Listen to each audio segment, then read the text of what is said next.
قیامت والے دن کیا یزید کے بارے میں کیا ہمارے سے پوچھا جائے گا؟ اچھا ہم اس سے پوچھتے ہیں، یہ ہم سے جو پوچھ رہے ہیں آپ سے پوچھا جائے گا کہ نہیں پوچھا جائے گا؟ انہوں پوچھو تو پوچھا جائے گا جو تسی یزید حق میں کتاباں لکھ رہے ہو۔ یہ ڈاکٹر ذاکر نائک سے یہ پوچھا جانا تھا کہ وہ یزید کے حق میں بیان دیتے۔ یہ فتنہ ماڈرن دور میں اس فتنے کا بانی کون ہے؟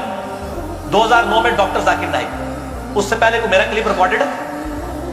ہم جواب دے رہے ہیں، آپ ہمارے سروں پہ جھوٹیاں مارتے ہیں اور ہم پہ ہمارے رونے پہ بندی لگاتے ہیں۔ پنگا لیندے ہو تسی یہ پنجابی کے اندر ہے، اسی تو جواب دینا، ہم تو جواب دینے والے ہیں نا۔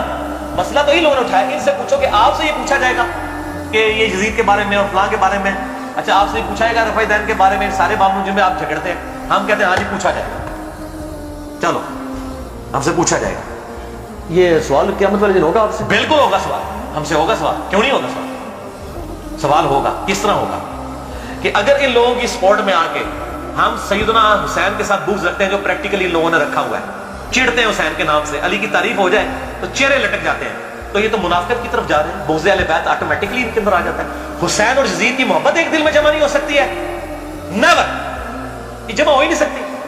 تو بغض اہل بیت اگر کسی کے دل میں آ گیا تو دوزخ میں گیا نا۔ آپ نے روایت سن لی نا مستدرک الحاکم کی، 2 روایتیں میں نے بیان کی ہیں مستدرک الحاکم سے، یہ 12 حدیث میں ڈالی ہے، 4717۔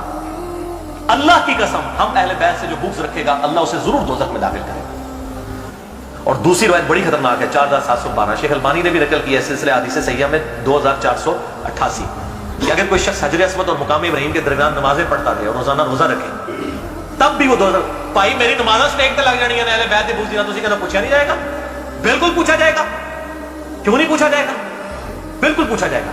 اور یہ جو تعویلات کرتے ہیں نا، آپ خود دیکھیں، ہاں ہمیں پوچھا جائے گا کہ آپ نے حق کا ساتھ کیوں نہیں دیا؟ میرے حسین کے خلاف لوگ کھڑے ہو رہے تھے، تم نے حسین کا دفاع کیوں نہیں کیا؟ تم نے حق کا ساتھ کیوں نہیں دیا؟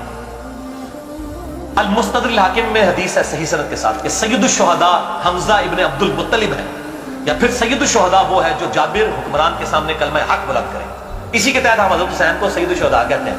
اے بھی کہتے ہیں سید الشہداء کتوں کٹ لیا، حضرت حسین سید الشہداء ہے۔ اس طریقے سے ہم بھی سید الشہداء ہو سکتے ہیں کہ ہم ان ناسبیوں کے مقابلے پہ حضرت علی اور حسین کی شان کو بلند کر رہے ہیں، ٹھیک ہے نا؟ جو لوگ ان کی گرانے کی کوشش کر رہے تھے تو ہم ان کے مقابلے پہ کھڑے ہوئے ہیں۔ صحیح مسلم میں حدیث ہے، اس میں نے ڈالی ہے کہ اگر تم برائی کو دیکھو ہاتھ سے روکو، ہاتھ سے نہیں روک سکتے زبان سے روکو، زبان سے نہیں روک سکتے تو دل میں برا جانو، اور ذالک اضعف الایمان، صحیح مسلم کتاب الایمان 177 اور 179 نمبر حدیث۔ اور نبی صلی اللہ علیہ وسلم نے فرمایا کہ جو دل میں برا جانتا ہے یہ ایمان کا سب سے لوور درجہ ہے۔ تو سب سے لوور درجے پہ ہم کیوں آئے؟ ہم تو ایمان کے اعلیٰ ترین درجے پہ آئیں گے۔ یہ ساری برائیاں ہمارے سامنے ہوتی ہیں، ہم کیوں نہ روکیں اسے؟ علمی دلائل کے ساتھ لوگوں کے اوپر واضح کریں گے۔ یہ شادی پتہ آپ کو کون بات کرتے ہیں؟ جب ان کے پاس دلائل ختم ہو جاتے ہیں نا پھر یہی بات کرتے ہیں۔ اچھا اب جو لوگ رفع الدین سے نماز بھی پڑھتے ہیں نا، ہاں وہ کہتے ہیں جی کیا مجھے تو پوچھا جائے گا رفع الدین کیتا ہے؟ نہیں، نماز پڑھو بس۔ اب ان کو پتا ہے کہ رفع الدین ہماری موت ہے، ان ناسبیوں کو پتا ہے کہ بخاری مسلم ہماری موت ہے، لہٰذا اس طریقے سے کرو۔ آپ دیکھیں جب بھی ہوا ہے ان لوگوں نے، محمود احمد عباسی نے خلافت معاویہ اور یزید لکھی، اس کے جواب میں خلافت الملوکین مولانا مودودی نے لکھی۔ ہم تو ہمیشہ جواب دیتے آئے ہیں تاریخ میں۔ عبد المغیث یزیدی نے ابن جوزی کے دور میں یزید کے حق میں کتاب لکھی تو ابن جوزی نے جواب دیا۔ یہ منوس جب اٹھتے ہیں اسی وقت یہ بات کی جاتی ہے نا، ہم تو جواب دے رہے ہیں۔ ذاکر نائک کے خلاف کیوں نہیں بولتے ہیں؟ اس کو کیوں نہیں سمجھاتے ہیں کہ تجھ سے پوچھا جائے گا؟ اس سے تو نہیں کوئی پوچھ رہا، ہم سے کو پوچھتے ہیں آ کے، ہم تو جواب دے رہے ہیں۔ اور ہم نے بڑے احترام میں ان کے لیے دعا خیر کی ہے کہ ان کی دعوت اچھی ہے، لیکن اس معاملے میں وہ رجوع کریں۔ تو یہ خود ساری کتابیں کرتے ہیں۔ یہ منہاج السنہ جو ابن تیمیہ نے لکھی ہے، یہ اللہ نے پوچھا تھا تو نے یہ کتاب لکھنی ہے کہ نہیں؟